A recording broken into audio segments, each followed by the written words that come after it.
Okay, in this presentation, we're going to be talking about a makerspace and what a makerspace is. So, a makerspace is an area set aside where people can create things, create all kinds of things. This space can sometimes be like a workshop, a sort of classroom laboratory, a bit of a crafting center, a little bit of all of these things included in one. And there's usually lots of tools and equipment that are shared by many people. It's a great workspace for a collaborative community. One person doesn't usually own or control any individual tools or anything like that. So it's a great space for someone to just go and work, to learn, build, invent, and experiment with any ideas that they might have. So, how have my interests, motivations, and social connections helped develop knowledge, expertise in the MOXIE to make and do things? Well, I've always had a desire to challenge myself through adventure. When I was fairly young, I ran off to be a crab fisherman. I've also been a tattoo artist and piercer. I've run testing centers as a test center administrator. I'm now a fourth grade teacher. I've done many different jobs to challenge myself to change and adapt and learn new things. And I find that friends who have the desire, drive, and challenge themselves to make things and create ideas are great people to surround myself with. And I would encourage my students to surround themselves with people who are like that as well. When people are around you doing those sort of things, it'll drive you to want to better yourself and your own ideas. So your expertise will usually be developed through the willingness that you have to take risks and learn things. Moxie is the willingness to take those risks.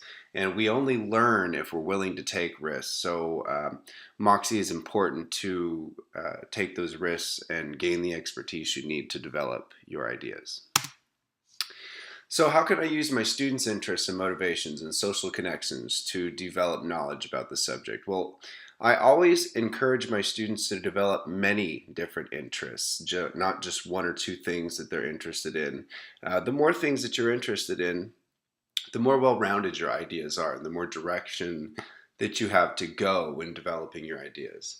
So my students' interests can definitely guide and direct what parts of my lesson will be expanded.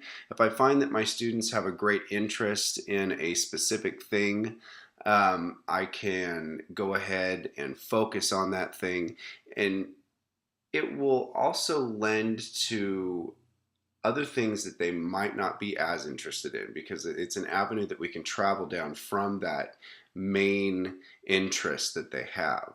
So through expanding those lessons and going deeper, the students will develop a deeper knowledge about everything that has to do in that subject, even if it's just one thing that we focused on that we were able to develop those smaller interests from. So, I always encourage my students to reach out and collaborate with others. Find the answers through every avenue that you have. You might have a friend who knows something that you don't, or has a connection that you don't. Or you might have a friend who you can toss ideas around with, who just may have a different perspective and help you think a little differently about the challenges in front of you. So those are definitely good avenues to travel down. How can I use the makerspace concepts in my classroom to help teach content? What activities can students do? Well, for science, you can do many things, from building something complex like robotics to just simple tinkering of things like engineering with Legos and such, to try and figure out how movement works and make things work. Math is really expanded their knowledge of math anyway through measuring volume, figuring out what size things need to be, trying to figure out ratios, trying to figure out percentages. All these things are very important when creating in math. Through English language arts, now this is a subject where you might not think a makerspace would be very useful, but it absolutely can be. If a student reads about something that they're interested in a book, maybe a contraption that a book talks about, or a way somebody figured something out in a book, they'll be able to experiment with that idea in the makerspace and try and figure it out for themselves and maybe give themselves a little more of a visual representation of what they read. And of course, through social studies and history, we have all kinds of things in history that are intriguing. Through maybe even just building a mission, since I teach fourth grade, and that's automatically what I want to jump to. Students can learn about why missions were laid out in a certain way, why you had to build the pump house up on top of a hill where water could flow down to the missions, and why certain things have to be planted at certain times of the year, or why the building itself is laid out in a certain way with 3 bells or 3 doors, things like that. So all the different subjects that we teach have content that would be conducive to activities in the makerspace. So how do we intentionally foster independence, risk-taking, and perseverance in all of our students' learning and behavior? Well, first and foremost, we need to let our students know it's okay to fail. That's how we learn. You know, perseverance comes from dealing with failure and learning how to do something a little bit different the next time so that we might be able to figure it out.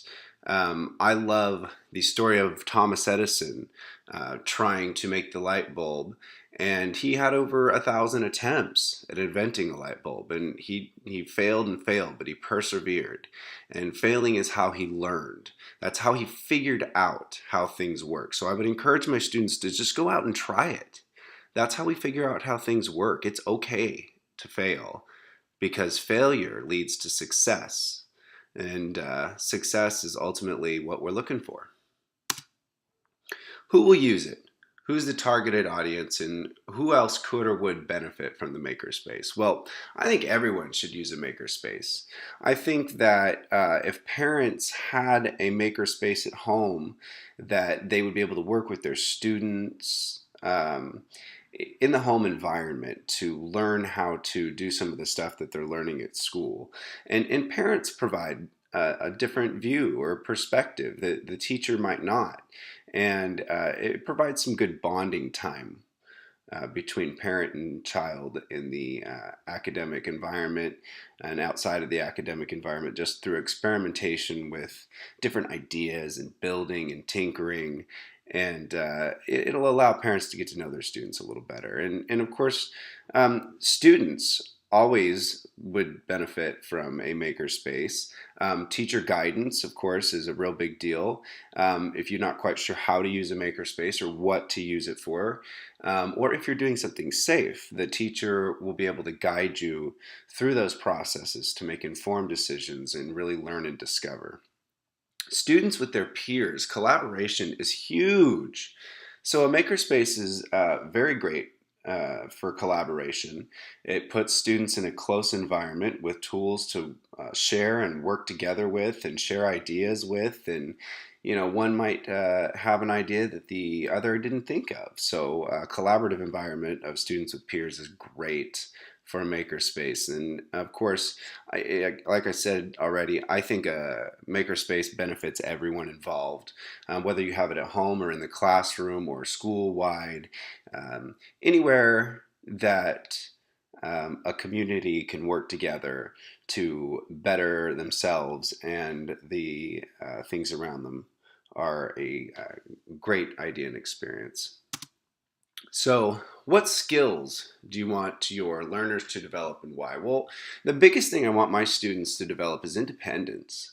Oftentimes I notice they're standing around just waiting for people to tell them what to do, and that's not the way the world works. We need to really be able to take the initiative to figure things out on our own and to make things happen in a way that works for us, because those ideas often become large ideas that others will use. Curiosity is a huge skill that I want my students to develop. When you're curious about things, you want to figure it out. You want to make it work. And ultimately, you will successfully figure out how to do things with your curiosity. And perseverance works very well with curiosity, in that if you fail, don't give up. Keep going. Keep going, keep trying, and you will persevere. You will figure it out. You will think of an angle that you didn't before. So, perseverance with curiosity and independence, in my opinion, are the keys to success for students, for adults, for anybody out there. These skills are essential for life. So, how will I keep my makerspace from being just a crafting space, or do I need to? Well, in my opinion, there's nothing wrong with using it as a crafting space. Crafts often provide people a way to experiment and to create and to think differently. So, crafting is very much making, and that's what a makerspace is for. So, if you also include that crafting with assignments and with experiments that require the student to make something, they're able to combine the skills that they would use for crafting with the skills that they would use for any sort of assignment, and they'll experience a bit of success. And, you know, independent time to create and develop ideas is really important. So, aside from the assignments and the schoolwork, the crafting part of it would be really great for students to just have that time to decompress, figure out what's going on in their head, and that might unlock the door to something that is more complex than an assignment that they were working on. So, again, I think that it's okay for crafting to be done in a makerspace. I mean, a makerspace is to make things, to figure things out, to experiment with ideas, and crafting is part of that. So, what will I do for the kids who are amazing at making? Well, obviously encourage them to explore their ideas. If they're not hung up on the process, and they're more in tune with the process of making, they're ready to go explore those ideas. So if they run out of things, or they can't think of things that are challenging enough for them, that's what the teacher's there for, is to help and facilitate and give them a challenging perspective or idea to work with, to explore and experiment with their ideas. Working with others who might not think that they're amazing at making, to develop ideas. Sometimes helping others is a great way to explore what we're thinking about in our own minds. And for students to be able to work with peers who might not think that they are as amazing at making will help those who do think that they are amazing at making make things better. So what will I do for the kids who think that they're terrible at making things in the making space? Well, we got to work with those who are more comfortable with the utilization of the makerspace. So assigning students to a student who has that level of comfort will really help them in their navigation of the makerspace and their utilization of the makerspace. So, pairing them up with that peer, as I mentioned in the previous slide, will really help them expand their ideas and their learning. And of course, the teacher can help facilitate by giving them leveled challenges that they may be more comfortable experimenting with. So, maybe they're not so comfortable with the makerspace that they're making robotics or something like that. But that doesn't mean that they can't use it. It doesn't mean that they can't challenge themselves with a makerspace and become more comfortable with it by using more leveled approaches. And of course, encouragement is always huge. Always encourage your students. Always. They will eventually become better at using the makerspace and exploring their ideas. And encouragement provides them with the MOXIE that they need to be able to do that. So what's the role of the classroom teacher in the makerspace? Well, facilitation. Teachers should be there to help guide and give that open, free space to think and explore and do, and of course, guidance. We got to make sure that they're doing things in a safe way or in a way that makes sense, right? Guide them through the process, and it helps them become more comfortable with the makerspace, how to use it, and what it should be used for. And as I mentioned, of course, in the last slide, encouragement. The teachers should always be there to provide encouragement for students' ideas so that they are able to explore what they want to explore. So, with that said, I would encourage you to go out and make it happen. You can find a small corner in your classroom as well as in your home, or maybe you have a space in your community center or church or someplace where people gather where you'll be able to get together and share that space and learn together and utilize each other's ideas, motivation, and minds, because that collaboration is the only way to really truly explore and develop ourselves.